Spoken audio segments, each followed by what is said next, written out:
Welcome to the Quiet Warrior Show, where we help top leaders find their pathway to incredible success and a lifetime of happiness. Here is your host, Tom Dutta, the Quiet Warrior. Tom Dutta, the Quiet Warrior. Hey, everybody. Welcome to the Quiet Warrior Show.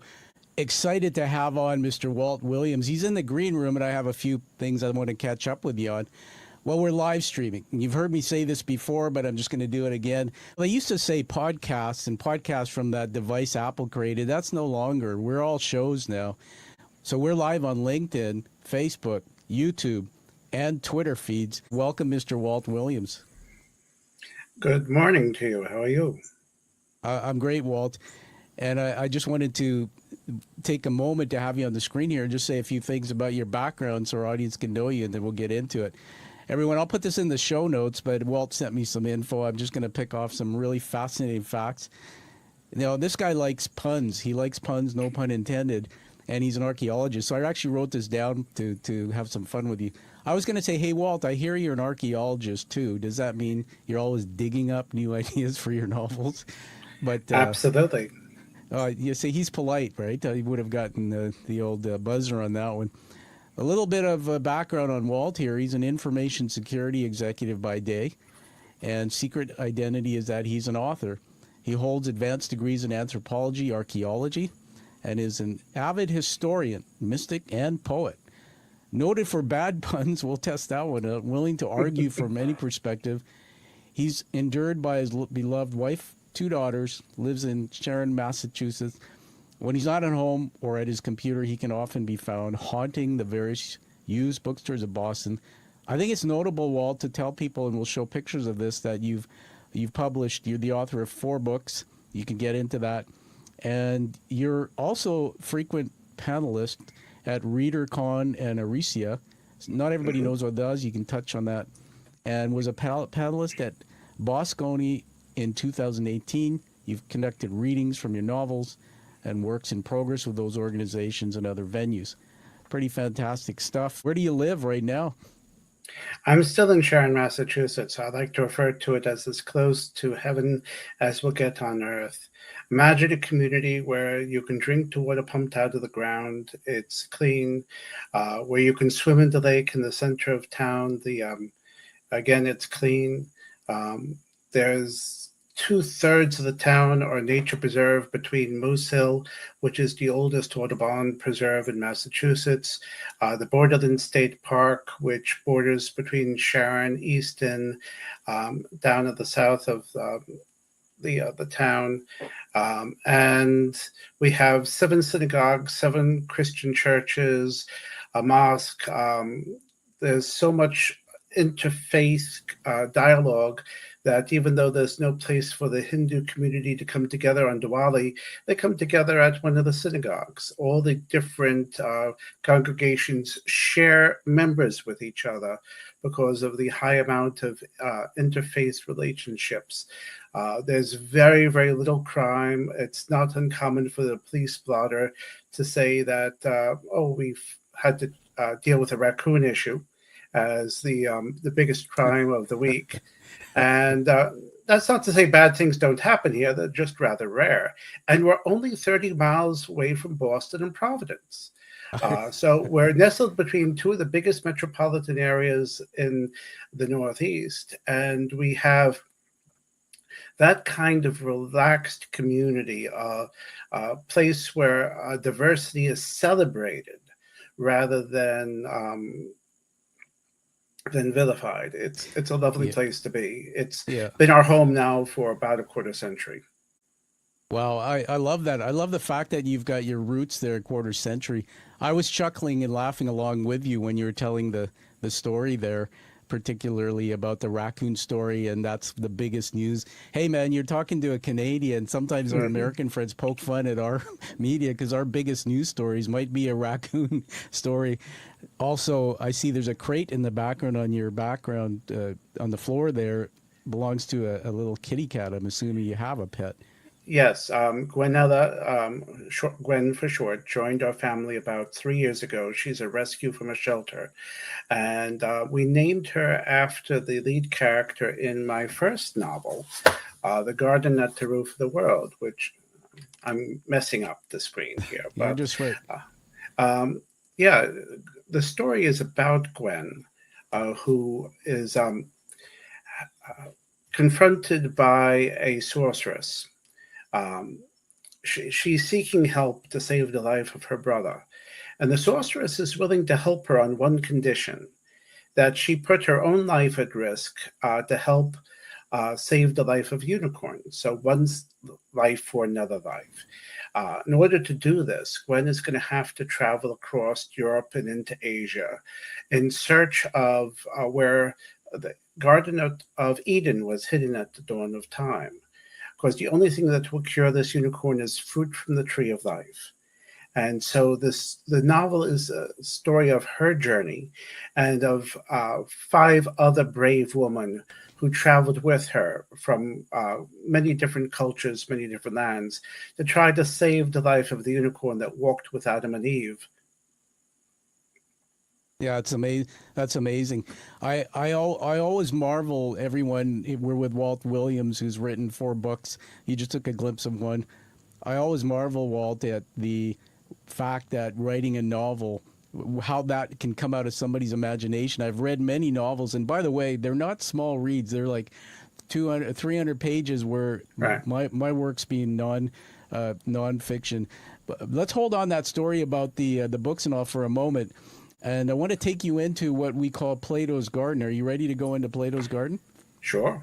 Okay. I like gardens, obviously. Put something up on the screen here. Just let me put that up in a different way. There it is. All right, everybody. There's a picture of what might have been the look of Plato's Garden, maybe Plato Aristotle. So let's give you some definition here. For those on the video, you'll see this. On the pod, you can't see the image, but I'll read it.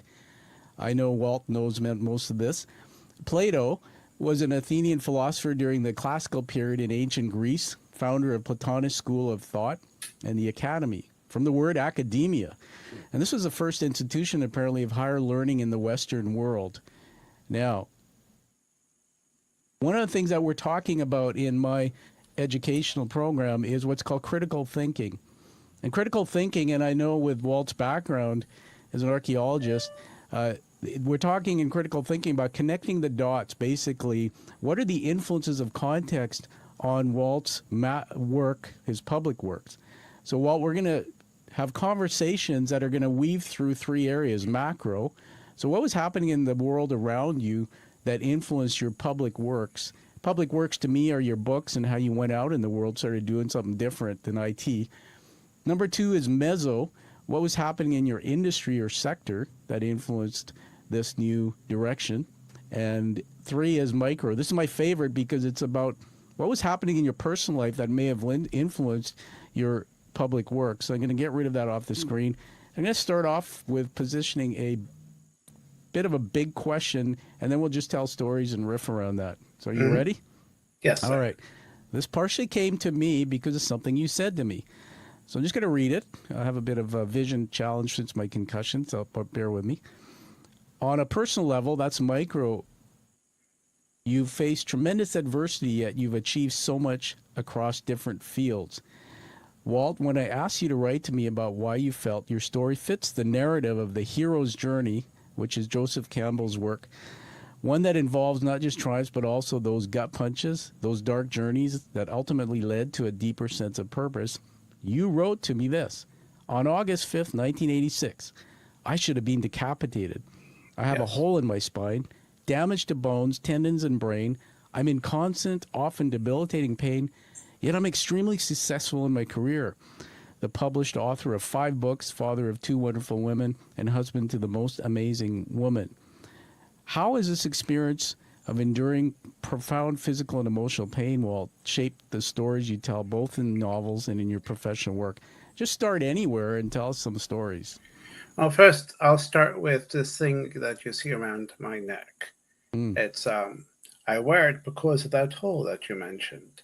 It acts very much like a neck brace. It provides compression and support for the muscles around it. because it hurts right here. It hurts a lot. Um, and Looks like a bandana. So underneath that, right? yeah, it's made out of silk, so it doesn't damage the skin, I see. even on a hot day. And learning to live with pain and knowing that every now and then your brain's just going to be off. You're going to have a day where you're not thinking right because of the damage that was done to the mind that day. Because I hit both the concrete floor here and down here, the steel plate of a table saw. So not only should I have been killed, but I was very, very badly damaged. And I I've learned how to be patient with myself, though every now and then I forget because I want to be more capable than I've become. But I've learned that to look for beauty within the world, to look for joy every single day. And I've woven that kind of openness to being okay with being broken into my stories. Um, mostly the more current ones.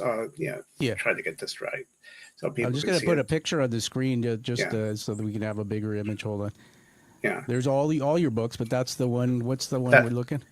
yeah, Johnny that's Tal. Johnny Talon and the Goddess of Love and War. Johnny is very, very much a broken person.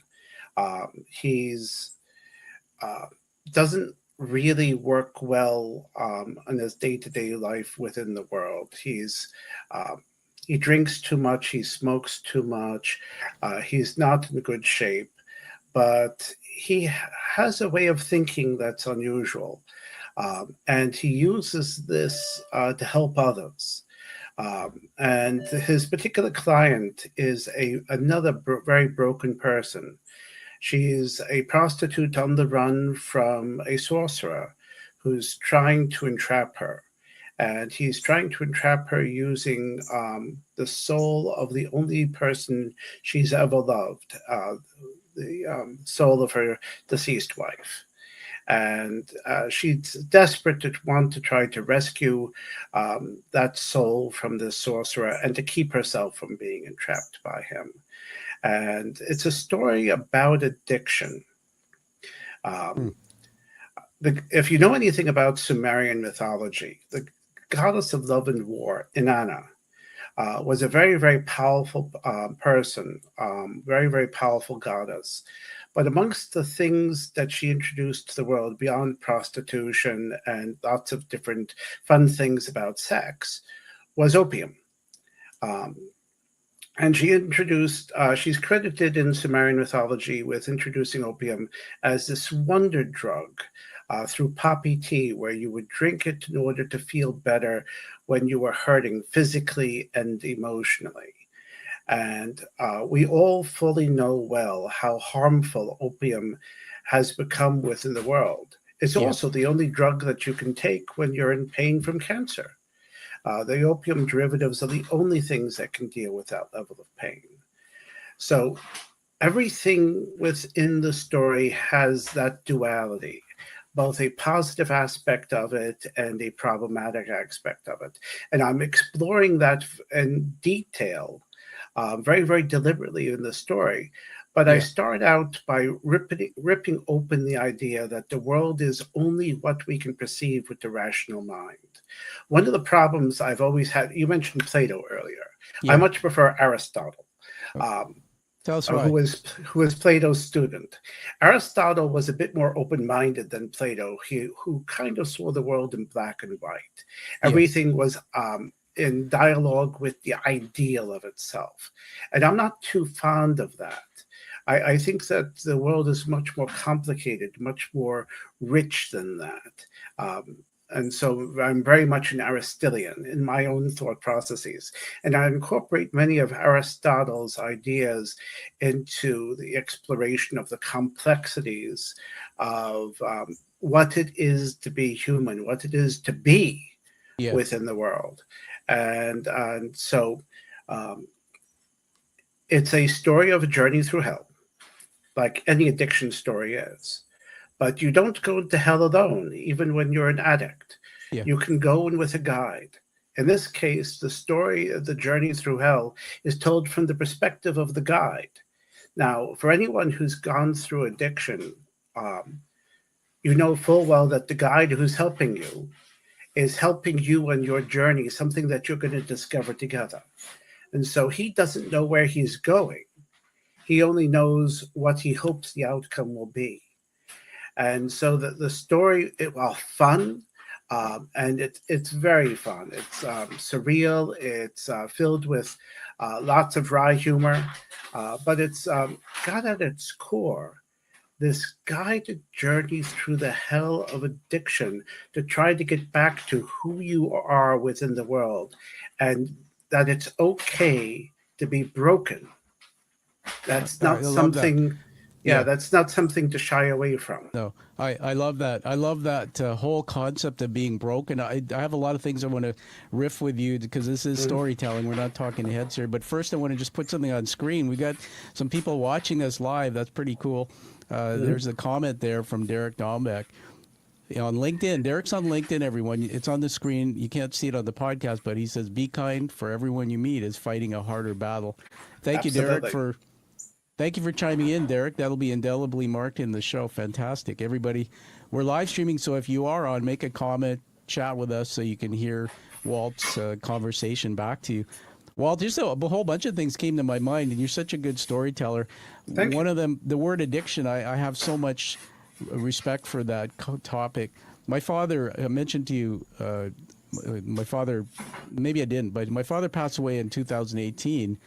When he died, he was 23 years with Alcoholics Anonymous.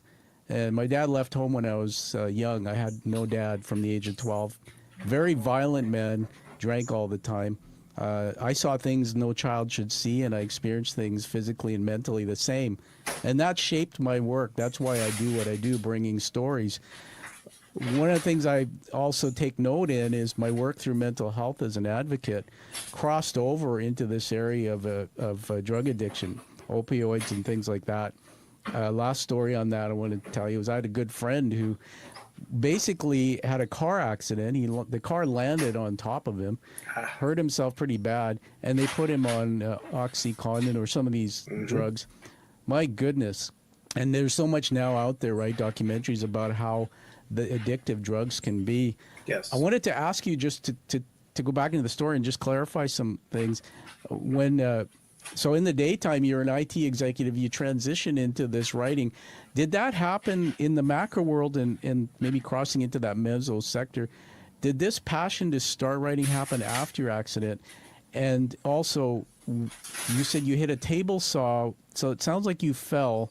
Yes. And was that doing something personally? Because I wouldn't think in the IT field you're using a table saw.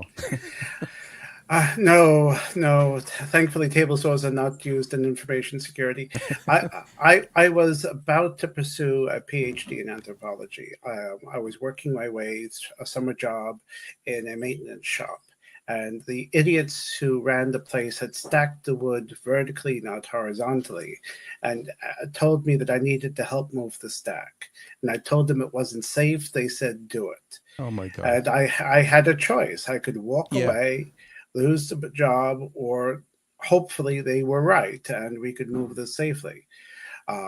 Because my father worked at the factory, if I made a scene here, it was not just going to impact me, it was going to impact him in his position. I'd come across as the so very, very privileged son of this executive in this firm who won't do manual labor. Shame on him. Wow. And so, sometimes you have to take risks. Absolutely. And, And, you and don't want a nepotism that in exactly. anything. How old Exactly. were you? I was 19. Goodness. And so tried to move the wood, and it was about a half a ton of plywood, and it fell down on me. It hit me from the neck down, pinning me to the concrete floor. And on the way backwards to the concrete, I clipped the back of a table saw, and the table of the table saw bent in two instead of taking my head off my body. So Wow. I got very, very lucky when they pulled the wood off of me. I went into shock. I was taken to the hospital. I have spinal damage. I have damage to my hip, to my legs, to my arms, and of course the hole in my neck that Yeah. is just a pain in the neck, if you will. And There you. We'll give you a little bit of applause there. The bad puns, we're just seeing the beginning of it. I want to first of all say first of all honor you for sharing the depth of that story. I didn't know the depth of it, but that is going back to age 18. That man is incredible. God bless you that God spared you that day. the month after this happened to me, I met the woman who is now my wife of 33 years Amazing. while in graduate school. When she first met me, I was leaning over a walker, and she thought I was this nice older man. My beard was I had a beard then, but it was At dark. 18, I'm laughing. And yeah, no, she thought I was an older man because it took Yeah. me a while before I could walk without a cane. I can do so most of the time now. Sometimes I still need the cane. Um, it was a long road to recovery, but throughout the entire time, I was always writing. But most of what I was writing was poetry. And I've Wow. been writing poetry since I was 12. The only story I was working on at the time was an epic poem. When we had kids, there came a point where my eldest daughter said, "Dad, don't read me a story. Make up a story. Tell me one of your stories." It's like, okay. And I started to create stories for her. And one of those stories became um, the garden at the We're roof just of the going to full world. screen you there so you can Yeah, see that. and let me hold it like this. So as I was creating this story for her, I was realizing that this was a story for adults, not for kids. Read the Because if title you, out again there so the audience can yeah, hear it. the garden at the roof of the world. Thank you. Um, while I was initially creating it for my daughter, who was I think 8 at the time, What's her name? uh, Kayla. Nice. She This was a story for adults, not for kids. Because if you know anything about the myth of the unicorn, in order to be with a unicorn, you have to be a virgin. So if I'm going to have people travel across half the world, they're going to have to deal with the conflicts of staying virginal or staying pure within the world. And that's not exactly a story for little kids. And so I wrote the story for adults. I entered it into, at the time, Amazon was having a contest for emerging novelists, and I won a semifinalist in the Amazon Breakthrough Novel contest. And Congratulations. thank you. And Dragonwell Publishing picked it up. And it's now been in print for about 11 years. It continues to sell nicely. And there's a January Hills is a um, movies producers group, a group of movie producers that have a contract with me. They're shopping this around Hollywood. They intend to make a TV series out of it, a 3-season TV series out of it, which will be a lot of fun. And I'm Yeah. looking forward to that happening. Yeah, I just want to jump in there and just support you. Everybody, we've put on the screen, you can't see it if you're on podcast, but the 5 books there. So, Johnny, just for the sake of this podcast, you've got The Garden at the Roof of the World, Security for Service-Oriented Architectures, the latest, Johnny Talon and the Goddess of Love and War, Yep. the unicorn one, and then creating an information security program from scratch, which is not something I would read before bed unless I want to go to sleep. Yes, no, that will put you to sleep in a heartbeat. That book was my COVID project. Oh, wow. Yeah, so Okay, cool. it's my second information security book. The first one, creating a security for service-oriented architectures, was brought out about the same year that The Garden at the Roof of the World came out, and Wonderful. it sold well enough that CRC Press asked me to write another book, and gave me free rein as to what I would write about. And so many people within the world know that they have to create information security program, but have no idea how to start and what goes into making it successful. And I've had the distinct pleasure of running a successful information security program. I should knock on wood someplace or something, but we've never had a ransomware infection. We've never had a data breach in any of the companies I've run the information security program for. That's amazing. I just want to jump in there, Walt, if you don't mind, just because there's so many threads coming out of this. Yes. Walt's holding the book up there. Just read the title. Creating an information security program from scratch. It's Andy Ellis referred to it as the Wikipedia of information security. It attempts to be very, very comprehensive, but because of that, it's a little shallow. It gives you a very, very broad introduction to the field. And then you can go from there to explore the depths of each one of the chapters. Could lead you to many different books. And so it has the extensive bibliography to help you go from there to someplace else. It's not designed as a place to stop. It's a place to start in your journey to create an information security program. Let me just jump in there. Everybody, we're with Walt Williams.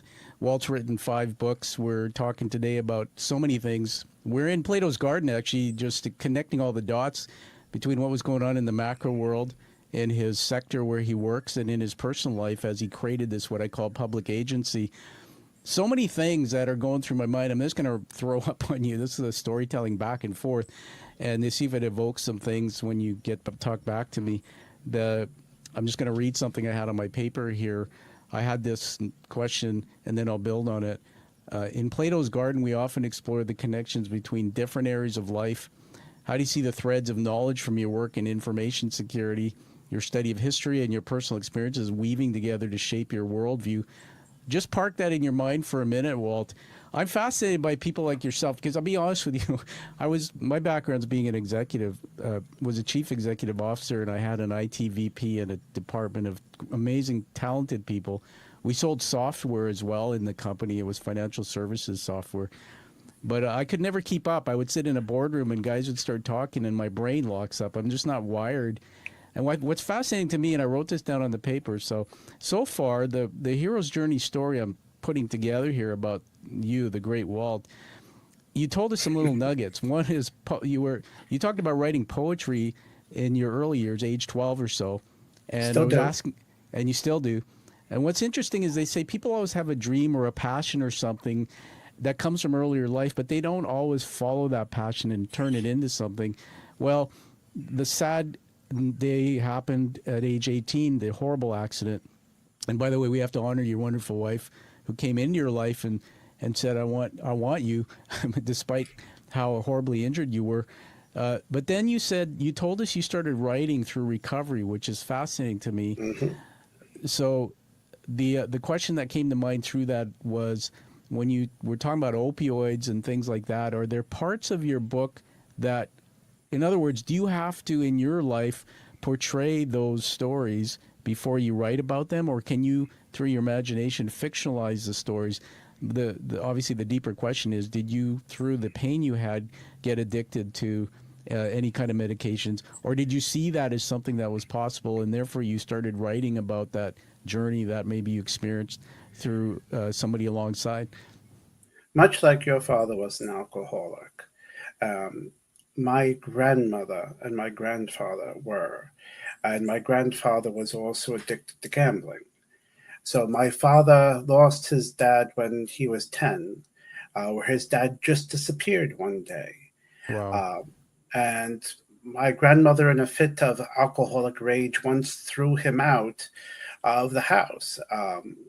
And he, imagine being thrown out of the house and you're 10 years old. He was able to find his way over to to a relative where he stayed for a while until things calmed down.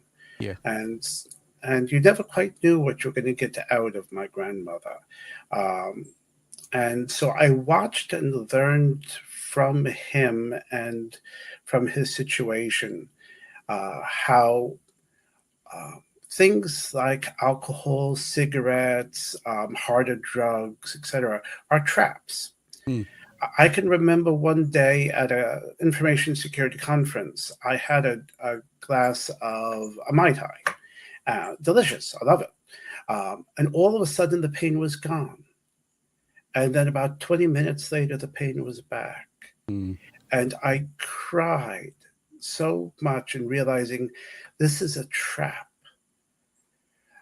If I pursue that method of getting around my pain, it works for just such a brief period of time. Then the pain Yeah. always comes rushing back. I'd have to do it again and again. And each time it would take more and more and more to get the pain to go away. And that's how people get pulled into these things. Yes. And it doesn't always have to be physical pain. Sometimes it can be emotional pain. And sometimes the substances that you try to help you deal with the pain are instantly addicting, like a heroin. And sometimes they take longer.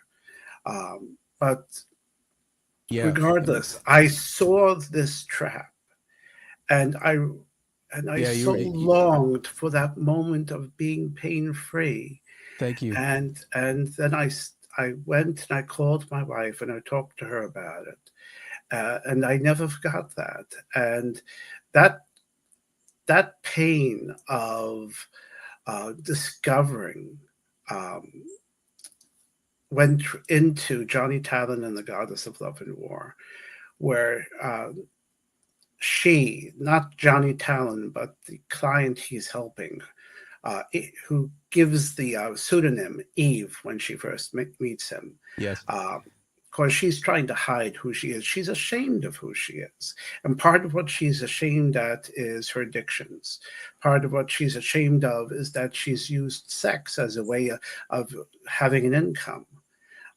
And showing her growth to become okay with who she is within the world, even as somebody who has gone through all of that hell, it's okay for her to be her within the world, was such an important story for me to tell. And you don't tell something that heavy unless you want to get very heavy, or you want people to enjoy it. Because so I wrapped the story in a lot of humor. One of the things I learned from my dad early on is how you can have all of this pain, yes, but deal with it with a joy of life and a sense of humor, making fun of the problem really helps the problem be more bearable. And so that's a lesson I took from him early on. And so the story, while it's a journey through hell, it's a lighthearted romp that Kirkus reviews called kooky. And it is kooky. It's a cookie cutter. It's a cookie cutter book. Yeah. Your dad. We were talking a little bit before off in the green room. Your father, he's not with you anymore, correct? Or no, I lost him about 7 years ago. Yeah. I miss him every day of my life. I wish to God I could share with him creating an information security program from scratch, which came out after he died, or the Johnny Talon and the Goddess of Love and War, which came out after he died. He got a chance to read The Garden to the Roof of the World, but and he loved it, and that was great. But was he a writer? Was he a writer too? He wrote, but he wrote very different than I write. He had a vocational calling to be a deacon in the Roman Catholic Church, and so most of what he wrote were homilies. When he was younger, he wrote some poetry, but that was never his calling. He was a very, very visual person. And so my mother's house, you can see many of his drawings, some of his paintings on the walls. And his dad also was a brilliant artist. Wow. I'm just going to connect the dots, everybody. We're with Walt Williams, author of 5 books. He's talking to us about so many things today. I was going back to, first of all, again, honoring you for, it's so hard to repeat painful stories. This new thread that came in. See, everybody, what's happening here is, and you may be starting to feel this, is when you're storytelling, the more we hear from Walt, his story, the more we learn about ourselves. Walt, I just love you and your story. The thing that's happening to me is I'm growing here through things you're saying. As an example, you talked about your grandfather and grandmother. Now, by the way, everybody, if I just sat here as a talking head and said, tell us about your books, none of this would come out. That's why my show is highly rated and award-winning, because we bring in story. So one of the things that I started experiencing when you talk about your grandparents being addicted is that's my father was, as I mentioned, but my grandfather was, who I never met. And so I started hearing through you were observing, and you took a path in life by learning lessons at an early age of what that might look like. The other part about gambling, so many challenges that you saw around you. It sounds to me like at a young age, because I never had my grandfather around me, but it sounds like you had access to your grandparents, like you were within a close vicinity, right? Not so close after a point. The grandparents I'm talking about, they relocated to Florida, and so we got to talk to them a few times a year, and it always had to be early in the day before they started drinking. Otherwise, you were dealing with a mess. I see. Or we got to see them the rare times we were able to go down to visit. Yeah. And visits were deliberately kept rare because my dad didn't want his kids to go through the hell that he went through. And so he worked very hard to keep us aware of what was going on, Yeah. but to insulate us from the problems of what was going on. And he did a wonderful job. He was a great dad. I love him so much. I miss him. It's so obvious. If you're watching the video, you can see the change in the body language inflection of Walt when he's talking about his dad. I did my dad's eulogy because I have two brothers who didn't want to. They were so angry with him. 3 months before my dad passed away unexpectedly from a heart attack. That was 2018. I was estranged from him most of my life, and I was born and raised baptized Catholic. I had my faith, which I denied. I was angry. And because of what happened to me through his behavior. What's interesting is something called on me, and I believe it was prayer, and it was somebody else in my life who I was connecting with at the time, where I went and saw my dad for coffee, and there was this exchange of forgiveness over coffee. He said, son, I love you, I release you. And I remember asking him, tell me about grandfather, and when I listened, I was like, oh my God, it was such a horrible experience to hear my dad talk about his dad, who was an alcoholic, who was a violent man. My dad learned to swim, he told me, in Fiji by being pushed off a bridge. Imagine the toughness, the trauma. My dad was a commanding officer in the military. And so he brought all that. It shaped him, Walt. And that's why I think your story's fascinating, because here's your father, who we just learned some things about him, thank you, who, despite his life and the experiences he had, you're shaped by the experiences around you. And there you have him. And now when people ask me about my dad, I never used to be able to say it. I say I love my dad. I say that a lot.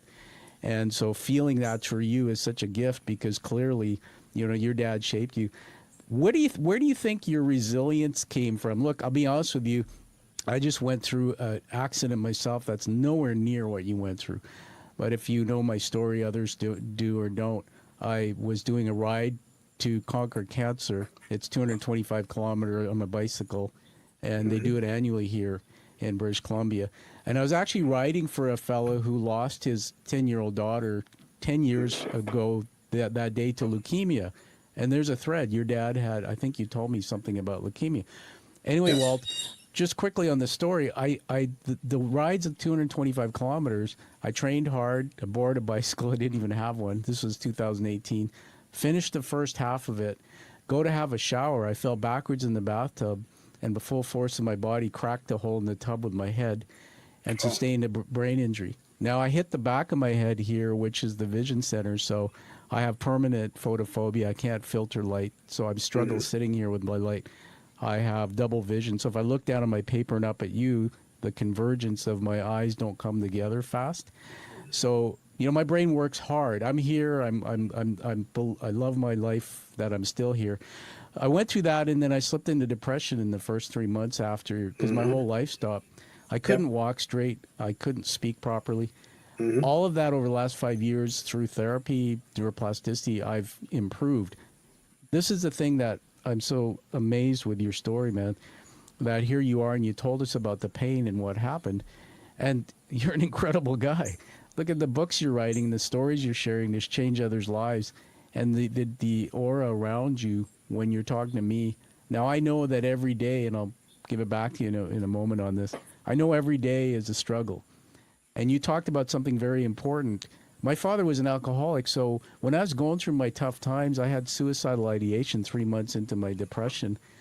I started drinking, and this feels good. But then I realized, especially with psychiatry help, that the next day I felt even more depressed. And those neuromodulators, the brain chemicals, would come out and make me feel good, but then they're gone. And even today I have some pain that happens because my neck, when I move it, I have these issues, nothing like yours. That there are days where I just pray. I'm a man of faith. I've learned to use my faith. I just pray, keep me going. But what do I do to get through my pain and my struggles? I write. I produce my podcast. I'm a coach of others for coming from business. And I find joy and happiness in the world around me, but serving. So I know I threw up on you, but this was the idea. You evoked in me that I feel better about myself and my life after talking to you, because there's been times where I thought, what a loser you are. You're a shell of the guy you used to be. But holy cow. So everybody, here we have Walt, such great gifts that he's giving us. Walt, take it back from us and tell us just one more thing about the book, Hold It Up, Johnny Talon. Sure. The one thing about the book you talked about was, thank you, very deep book, but you used humor, a lot of humor. Yes. And so I'll tease you on this, that I learned this through my recovery of my brain, that especially storytelling, storytelling better than anybody. But I didn't know this until I learned it, that if you are too heavy in writing or too heavy, like if you watch movies that are too heavy, some people are on the edge of their seat for too long. The sympathetic nervous system in the brain turns on, basically putting you on high alert because there's danger. And we're not meant to stay in that state for long. We can't handle it. So some people can't even continue. But if you bring in humor, it allows you to breathe and release some other chemicals, and then you want to go deeper. Just give us some teasers from the book about the humor. So an example of this part of the story, how you did that, so we can get people getting the book to read it. The story is, I use a voice, first person narrative. So it's all being told through Johnny Talon's perspective. And Johnny's kind of this jaded, sarcastic guy who reacts to the world knowing full well that it's not rational.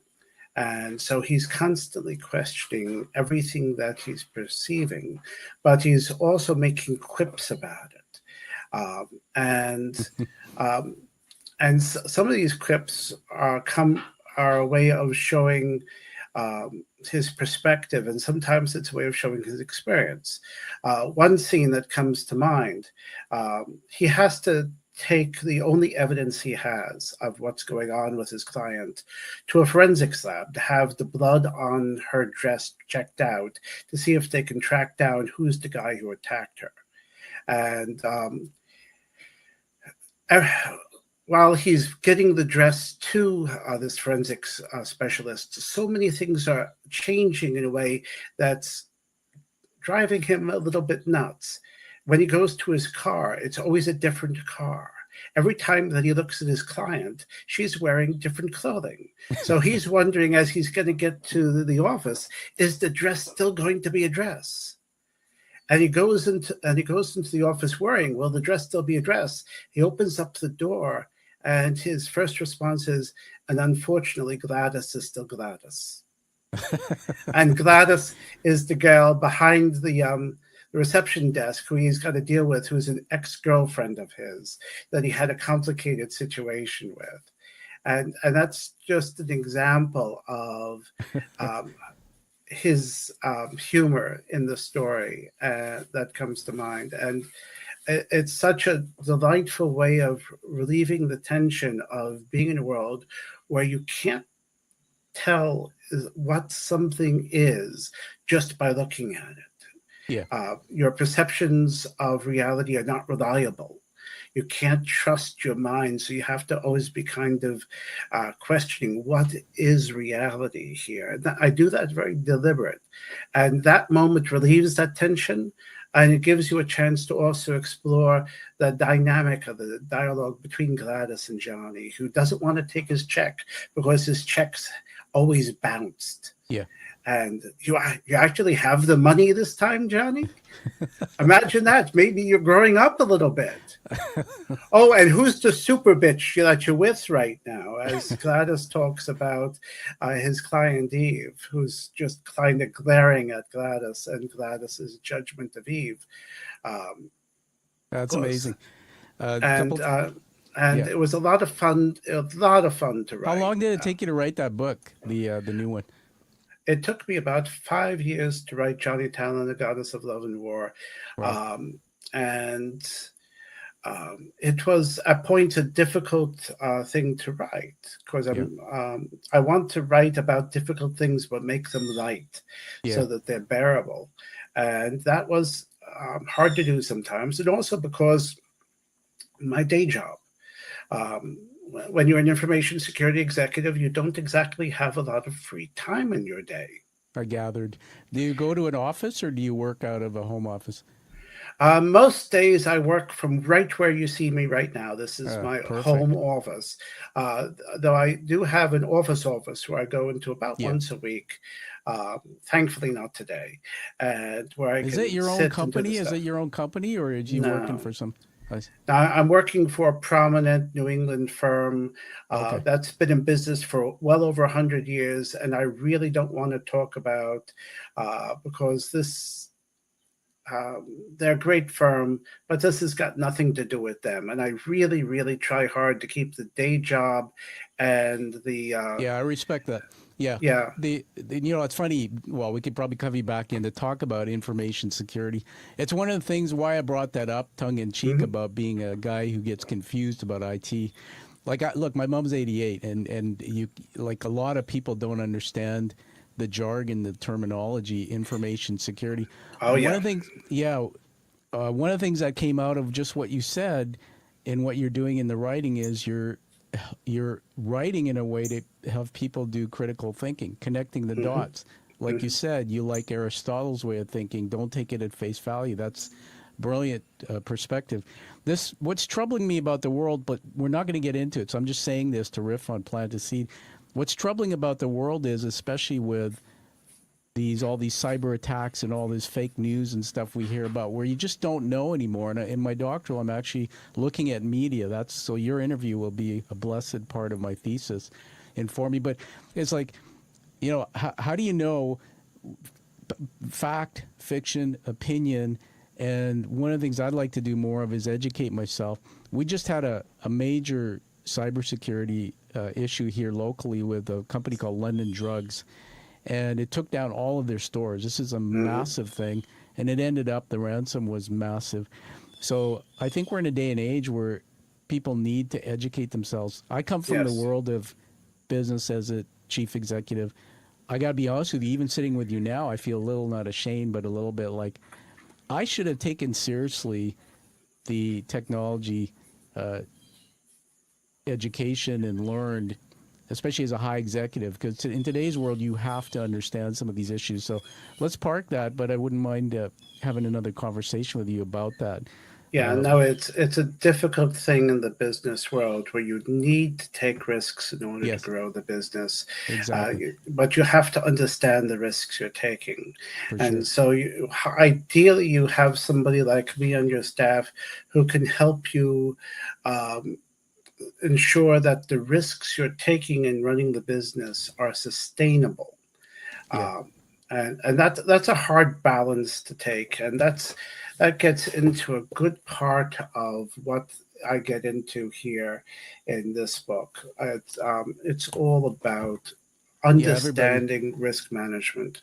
Everyone, Walt held it up. If you're on podcast, you couldn't quite see it. Obviously, the book that he held up, one of his 5, is creating an information security program from scratch.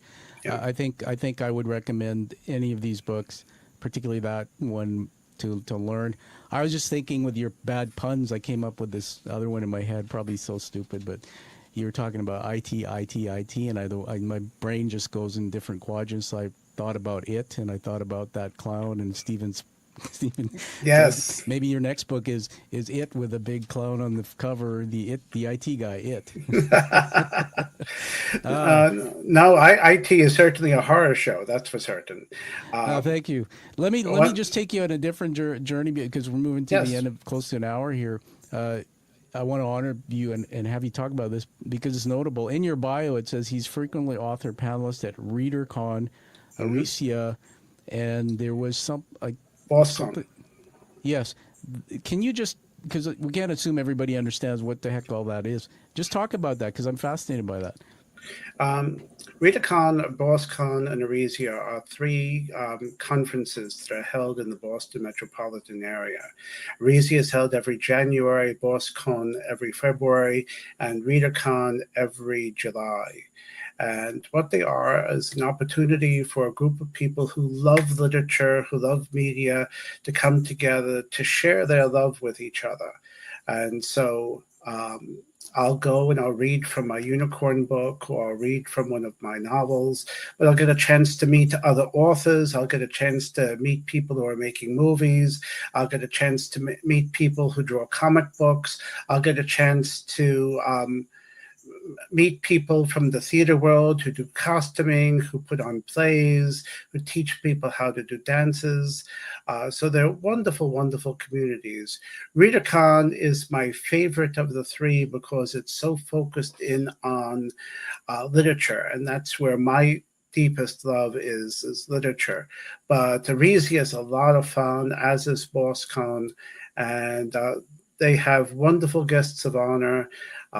This coming year, Jasper Ford, the prominent novelist, is going to be BosCon's guest of honor, and I hope to again be a panelist at BosCon. And they have helped me in my journey to become a successful author. So I've read from The Garden at the Roof of the World. I've read from The Reality, Mythology, and Fantasy of Unicorns, which we haven't talked about. And I've read from Johnny Talon and the Goddess of Love and War at these conferences. Thankfully, they've never asked me to read from the information security books, and I'm very, very blessed about that. I have an idea. They should do that when everybody's left and the roadies are taking down the stage. You should be up there reading that book. Oh, Hey, no, nobody wants that.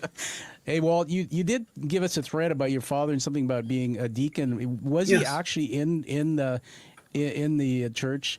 And did anything throughout your writings bring in anything about faith? Absolutely, yes. My father was a deacon, the first ordained deacon in the Diocese of Rockville Center in New York. And he got his vocation from a tragedy that I haven't talked about. My sister died at 5 months from SIDS. Oh my. And my father got very angry at God, and in his prayer yelled at God, "How could you permit this sort of thing to happen?" And like I am, my dad was a mystic, and in his prayer got back the challenge, "What are you going to do about it?" And my dad's response was, "No one should have to live in a world where this kind of horrible thing can happen to you without support, without help. Mm. That the role of us within the world is to help each other through such things. Because that death didn't come from God. That death came from something physiologically wrong with my sister Mm. that is beyond comprehension. But the pain of her loss was so real that he eventually became a deacon and lived his life trying to help people learn how to deal with the wrong within the world so that they could live with a sense of peace and love rather than just hurt and pain and sorrow. And I am not exactly orthodox in my practice of Roman Catholicism, Mm. as my very Jewish wife will tell you. But I find the fundamental aspects of the Roman Church to be so profoundly challenging. And I find the teachings of Jesus to be profoundly challenging. Nonviolence, response to violence. Love your enemies, not just love your neighbors, love your enemies. That's so worthwhile hearing in this day and age, where we treat our neighbors sometimes as our enemies, Yes. in this highly polarized society. And so, putting aside questions of was Jesus God within the world, just listen to his teachings and pay attention to, okay, if you're going to love your enemy, what do you do about that? How do you respond to that? If the right response to violence is nonviolence, how can you move forward within the world? Those are deep things to think about. And so both The Garden at the Roof of the World and Johnny Talon and Goddess of Love and War look at such deep issues. Yeah. In The Garden at the Roof of the World, it's set in the 13th century, when the only kind of Christianity was either Orthodox or Roman Catholic. This was before Protestantism existed. Sorry, also my mistake, the Coptic Church, which is a form of Orthodoxy. And but Gwenella, as she goes throughout the story, is encountering people who are Jewish, people who are Hindu, people who are Buddhist, people who are Muslim, all of whom have a shared love of unicorns and a shared desire to help this unicorn and achieve restoration of health for this unicorn. Yeah. So the story, The Garden at the Roof of the World, is a way of exploring the many, many paths to God that we all have, and how we all have things that we share in common. And so it's a dialogue with the different faiths within the world to look for what we have in common with each other. Yeah. And then, of course, Johnny Talon and the Goddess of Love and War. Pay attention to that title for a second.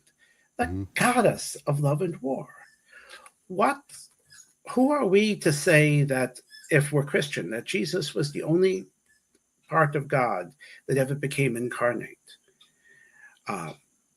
If you read carefully Genesis, Abraham welcomed to his tent men who he said was the Most High come to him.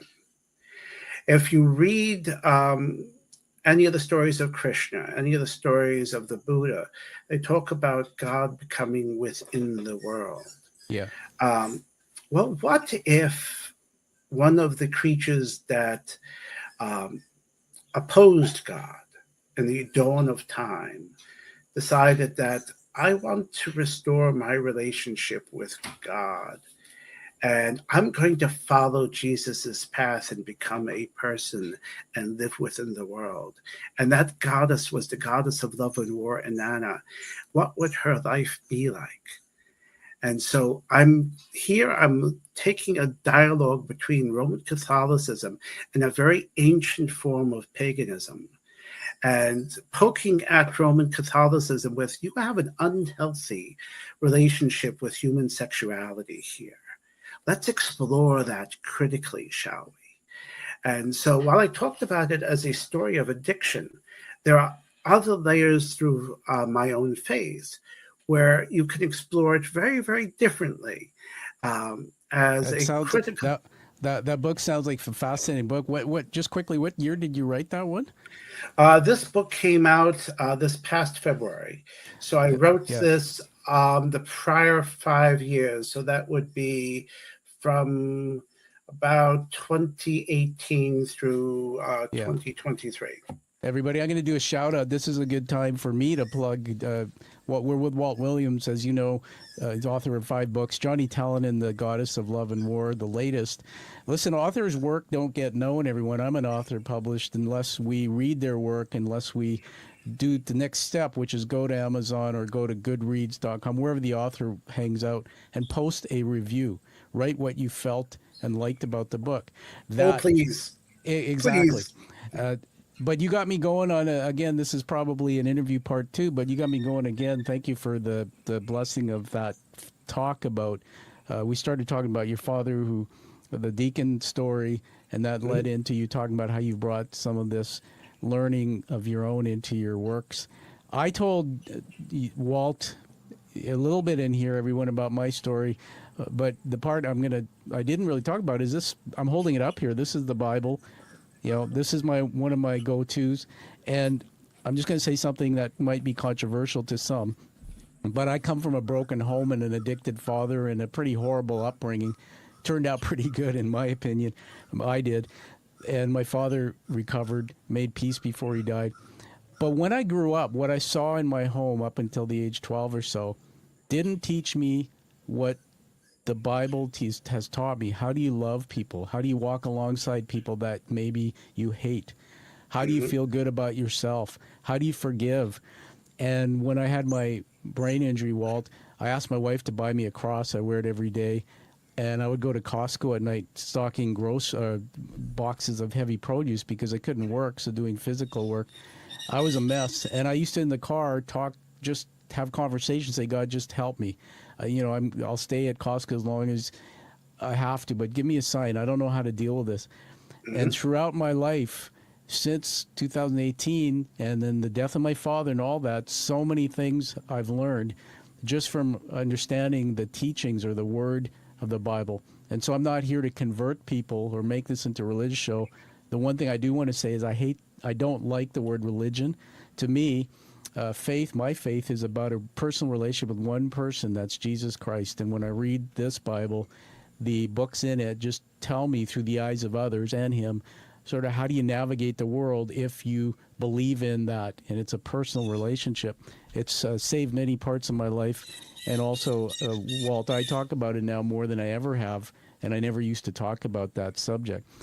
Well, listen, we're towards the end here, and I have a couple things I want to honor you with, and then we'll give you the last word.